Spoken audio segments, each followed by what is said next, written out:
Hey everyone, welcome back to Sonia's Space. I am your host, Sonia, and I'm super excited to dive into some interesting but challenging topics for today. One of the reasons why I started Sonia's Space was to talk about my experiences as a South Asian woman, a Pakistani woman, the pressures of the society, cultural stigmas, and living alongside a life filled with impressing others instead of yourself. I have Neha Mehta here with us today, a JD-MBA who walked away from a BigLaw career to create Her Becoming, a coaching space for South Asian women who have done everything right but still feel unfulfilled.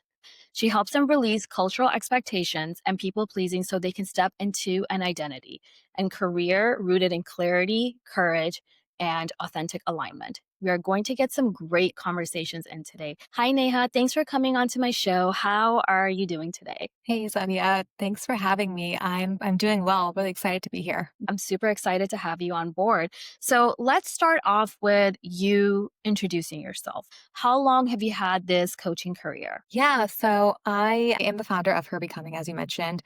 I help primarily South Asian women in their 30s and 40s who, on the outside, look like they have it all together, but inside they're feeling very unfulfilled and unhappy. And so, through a process of kind of deconditioning, I help them figure out what it is that they really want, find that clarity, and also find the courage to take, the action steps needed to have the career that gives them that fulfillment that they've been wanting. And so I've been doing this now for a few months. I actually left my corporate law firm job about a month ago because I was, like I was said, I'm ready to just dive into this and serve my fellow South Asian women and know in a way I know that is really needed. And yeah, so that's where I am right now. Once you know, you just know, right? That was your calling. And I'm actually so happy to have a South Asian coach out there. That's awesome. So how did you get involved in the self-improvement space for South Asian women? Like, was there like an event or certain situations that kickstarted your coaching journey? I don't know if there was a specific event or like a happening. It was really that I just saw there was this gap in the self-improvement space for South Asian women. And I Yeah. think, with social media, there is more visibility, but I think the issue there is that often it touches on it in just a very like superficial, very surface level way.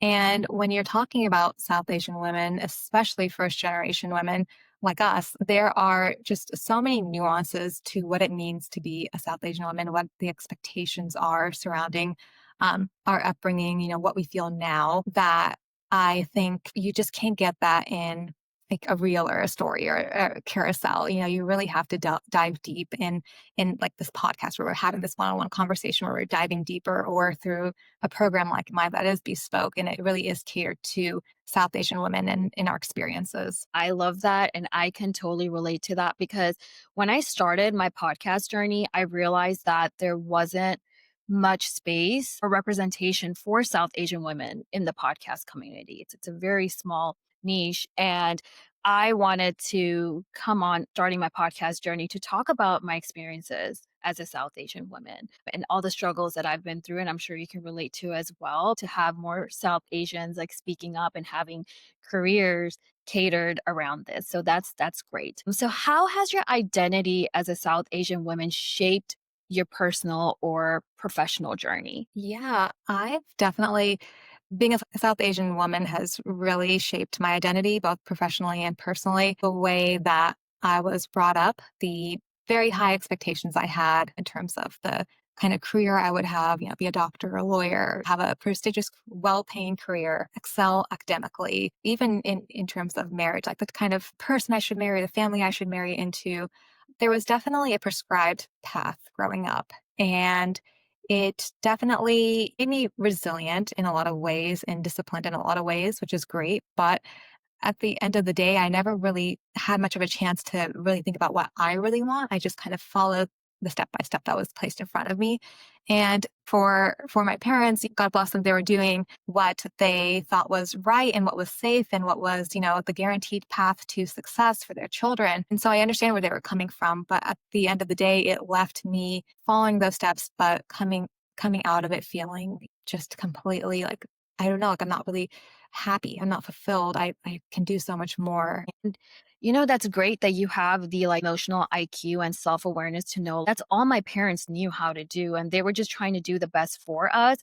But you realize that's not necessarily the best for us. Like you can give them grace, but at the same time, you have to do the self reflection and you kind of have to break those barriers to just be yourself, be your authentic self. And it's not easy. It's not easy. It takes time, it takes work. That's why, you're a coach. It For takes a sure. lot of deep diving. I really appreciate you mentioning that. What are some of the cultural expectations you grew up with as a South Asian woman? Yeah, I think I was expected to, first and foremost, it was all about being a dutiful daughter, right? I grew up in the South, so I grew up in Tennessee actually, and so it was like just like this complete dichotomy of growing up a certain way at home and then experiencing a different life in school and being a different person. So like the identity shift, the code playing, all those things. It was really challenging, I think, and so yeah, that figuring out one's identity at a young age and then kind of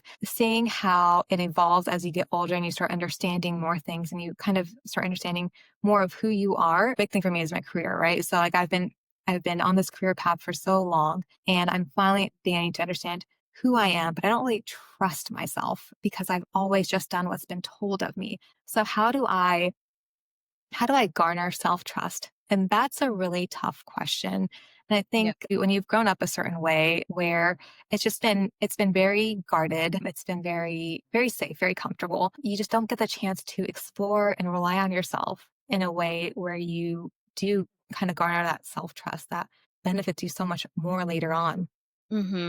I agree. I feel like as a South Asian woman, you do go through this identity crisis. You really do. And it has such an impact to your confidence, your self esteem. I've personally dealt with that, and I'm still unpacking and unlearning those traits that I have. But, at the same time, it does come down to acknowledgement of knowing that this is what's happening, and you have to do the work.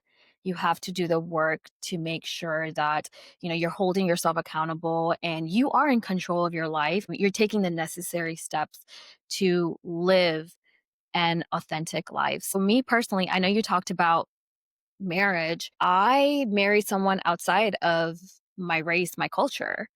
And it was a huge transition for me, especially like getting my family on board. Mind you, I come from a Muslim family. It was kind of hard getting my parents on board with someone that was from here. And at the end, I really stood my ground and I knew what I wanted and I was able to get my parents to agree. And I'm really grateful for that. And I'm sure like other people probably don't have the means to do that or their parents don't agree. But at the end, I know I made the right decision for myself. Like I told myself, if they don't agree to this, I'm still going to move on and marry this guy because Right. I know what makes me happy. And at the end, it is my life, and the pressures that we feel as a woman, especially as a daughter, and me being like the oldest sibling. I don't know if you're also the oldest sibling or not, but I totally get that. Like as a daughter, I do believe that women in general are more under pressure than men in our society. Do you agree with that? I think the easy answer would be yes, for sure. But I think it's not a perfect comparison, right? You can never really understand all the nuances of what each like female is dealing with versus a male, or like all the pressures that are involved. But I think as a daughter, generally speaking, yeah, I absolutely do feel that we have more pressures as a South Asian woman, as a South Asian daughter. We have the pressure to excel academically, to have a prestigious, financially secure job. We have the pressures to pursue extremely rigorous academic courses and your bachelor's and post grad and all these things, while also thinking about finding your partner by a certain age, right? And then getting married and then having children before you're 35 and also still progressing in your career all at the same time. From there you have being a good daughter, good wife, good sister, good mom, good professional, good friend, all those things compound and it's incredibly intense. So for those reasons, I definitely think that we do feel certain pressures more intensely than men do. And It's tough, but I do, I'm thankful for this day and age. I see so many more men, just speaking in terms of like the family unit, who are, working their full-time jobs, maybe more. Like I see my husband, for example, he has a very demanding job, but he is 1,000% on board with child rearing and, instilling the values and characters.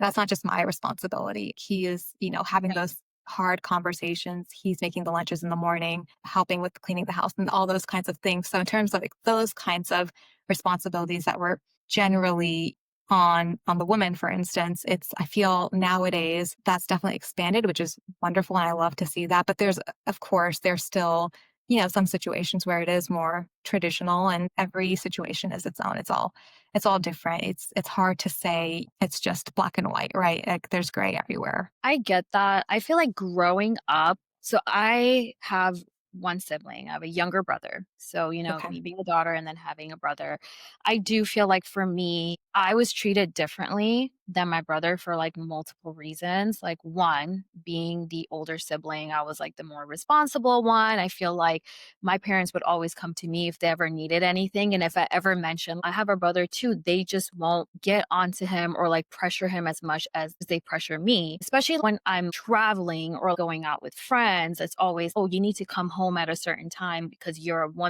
Whereas, like, for my brother, it wasn't necessarily the same situation. So, I definitely felt a lot more pressure growing up. I guess when I was in high school and college. Sure. Once I was an adult, I was really able to set those boundaries and have those tough conversations with my parents and let them understand that, this is not a fair deal. A lot of times it does come down to, yes, there's all these pressures and expectations of us, but communication is also very important if you have the chance to communicate to your family and like setting those boundaries. That definitely helps in terms of making sure that you're not feeling so much pressure, especially as a South Asian woman. Why do you believe we choose to sacrifice our success and passions to conform to cultural or family needs? Like, why do you think women do that in our society? I think we just grew up as people pleasers. We really wanted to make others happy, to feel accepted, to feel like we are doing a good job. And I think so much of it too is, at least for me, I always felt the sense of my worth is almost defined by how compliant I can be. So, if I Yeah. am checking the boxes and, doing the things that I'm told to do, like that's where my worth comes in. And so that's part of like that people pleasing, right? Like you're wanting to make others happy. That's so much of it. It's just this need to put others before ourselves. And you do that and you do that and you do that. And at some point you're going to burn out, right? Because you keep thinking maybe you'll find happiness in it. You'll find peace in it, but it's just going to compound and then you're going to burn out. It's going to fizzle. That's a Yeah. dangerous spot to be in. Yeah, and from a young age, I feel like we're hardwired to really care about what other people think of us. At least for me, my parents compared me to everyone all the time, and they do it intentionally or unintentionally. And we're just like hardwired to just, come across as if we're living a good life, but like deep down, we're struggling. We're really struggling out there to please others, right? Instead of ourselves. So have you ever been silenced or dismissed for speaking out on issues that matter specifically to you? And I was hoping you can give some examples if possible, especially for my audience, because not everybody is a South Asian person listening to this, so they can really like hone into what our culture consists of. Yeah, sure. I think nowadays, especially with you're either like on the left or on the right, like everything is so partisan. And so I think there's like also a fear of speaking out in a way that is different from what the norm is around you. So I think, for instance, I post on my personal Instagram, right? I will post stories that are definitely contrary to what like the population around me is saying and thinking and feeling. And I like for me it is unsettling to remain in silence when I feel passionately that what's going on is wrong and that I need to speak out about it, right? I feel a certain way about gun control, for instance, right? I am not going to stay silent on that when so many bad things are happening in the world. And I think that there's a very simple solution. So, that's just one example. But I think even as a South Asian woman, choosing to leave my very safe, secure corporate job and go out and do something very different, something I feel very passionate about, but is very different. Yeah, that was scary. And it was something that took real courage and something I wouldn't have seen myself doing 10 years ago. But I think, like you talked about those boundaries and kind of that having that line of open communication, that also played a part with it in talking to my parents and kind of getting them on board as well, right? Like, whereas they would prefer I stay with that corporate job and I have that safe, secure salary coming in every 2 weeks and just staying on that path. I wasn't going to submit to that anymore. And so it's, taking action that felt aligned with what I needed to do next in my life and career. And I had my sister a couple of weeks ago, she saw a picture of me where I was at some family event. I can't remember what it was, but she was like, Neha, you look so light, like so happy. And this has nothing to do with like me in like an office or anything like that. I'm just at home with my family. And I, even in a place where I'm always happy, I'm always like, I think I'm like there's a perceptible difference when you're actually aligning your actions and your day-to-day actions and just what you feel is who you are. When you're taking those aligned actions, you just show up differently. And so people pick up on that. Yeah, I agree. And, I had to do so much therapy to be able to set those boundaries and not really care. It's not even like I don't care. I still sometimes care, but it's like just still do what makes you happy. I Yeah, think that doesn't always completely go away. Even with starting my own podcast series, I remember like my parents were like, you're really putting yourself out there. And it was kind of unsettling for them. And I'm like, this is my life. And I feel like people need to hear my story because I know other women can relate to this, and they're for not sure. alone. And I wanted to create this safe space to hold these conversations.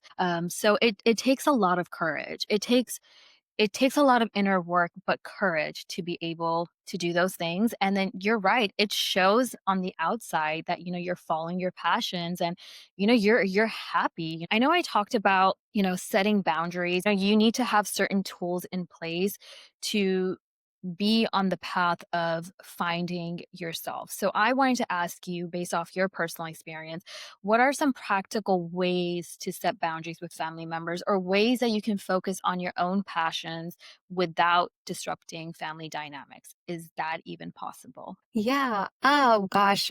It's possible for sure. It definitely takes intention though. First, it's really important to get clear on your non-negotiables when setting those boundaries, whether that's how you want to show up on your weekends, the career path you choose, or when you want to start a family. And then, like we talked about earlier, again, like communicating those boundaries with respect and consistency is so important to like keep those same words so they're understood and they make an impact. So, for example, instead of debating every time with your family on an issue, you might say, Hey, I really appreciate your concern and I know you care for me, but I've made this decision and I feel good about it. Period. Stop. That's it. And it also goes a long way to start with smaller boundaries before you go on to the bigger ones. It might be something like, for me, for instance, with my kids, I have a almost 4 year old and a 5.5 year old. And so when they spend the weekend at my parents, I'm very concerned about what they eat, right? So I know that they go to my parents' house and they get to eat whatever they want. And I go and I tell my parents, it's really important to me that they not have more than one treat per day because I know that the sugar will cause them to act crazy silly. I can't get them settled down at night. It's a problem. And so if you can't do that, then I'm going to keep them home, but you're welcome to come to my house instead and spend time with them. So it might seem kind of really strict and crazy, but it's those kinds of things that again are non-negotiables and it creates boundaries that set a framework for you to have your own sense of sanity and Yeah. in other cases to live authentically, right? And it's really important also to keep the focus on the relationship and not rebellion, right? Like I'm not putting these boundaries up just to be a rebel and to be thorn on your side. It's not about shutting out your family. It's about creating space again to live authentically and to keep showing up with love and respect and to keep your relationship alive and to keep it fostered, right? And you don't want it to fizzle out because you guys can't come to a common ground. Yeah, I love your insight on that. And I have a 9-month old. So I'm a Okay. new mom. Yeah. Oh, And congratulations. thank you. And I know you're talking about like motherhood and setting boundaries with your parents. I've definitely dealt with that as well and keeping that open line of communication. Like, especially at the beginning, I was like, I know you did things differently with me, but this is what my doctor has suggested. I always just put in the keyword doctor every time Right. to balance the situation out. And I'm like, Mom, this is what the doctor said. I would appreciate it if you don't do this. And we had to have a few tough conversations, but I feel like we're finally on the same page for the most part when it comes to my daughter going to her grandma's to spend the weekend or something when me and my husband want to go out of town. It's not easy, but you have to, you made a good point about like not being rebellious. You're just having an open conversation like two adults being civil. The common ground here is that you want to make sure that the children are safe, right? I think that's the most important thing. So we are coming towards the end of the episode, but I wanted to ask you, and this could be about anything. If you could time travel and give advice to your 10-year-old younger self, what would you say? I would say to listen to that inner voice, that nagging feeling that something doesn't feel right, to sit with it, to feel it, to understand it, knowing that, taking risks can actually be the safer, healthier thing to do in life. Because sometimes sitting in comfort is safe, yes, for sure, but it's also stifling. And it's when you embrace your authentic self, as risky as it may seem, that you'll find the most success, the most joy, the most confidence. And so, like with every decision you make and pursue by you and you alone is another block to really building a sense of self trust. And when you have that real sense of self trust, when you can live your life just relying on yourself and your own opinions and, not necessarily knowing every next step, but knowing that you'll be okay, that's freedom. So that's what I would tell myself. It's truly liberating when you go through that process and really listen to yourself and you are consistent about it. It's such a liberating feeling, right? Well, thank you, Neha, so much. But I do want my listeners to know, where can they find more information about you? Yeah, definitely. You can find me at www.herbecomingmindset.com or on my Instagram page, which is Her Becoming Mindset. And I have, post a bunch of stories and reels and fun stuff. So you can connect with me there. And then also through email, if you'd like to reach to me directly at neha@herbecomingmindset.com. Okay, thank you so much. That's it for today's episode of Sonia Space.